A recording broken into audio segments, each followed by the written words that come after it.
Para sa amin, okay na. Para sa 7,800 mga biyan.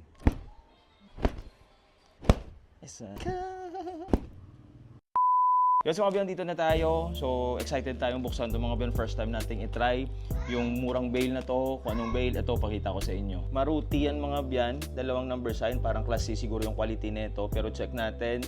Sana maganda yung kuha natin dito. 7,800 lang. So, tara, buksan na natin.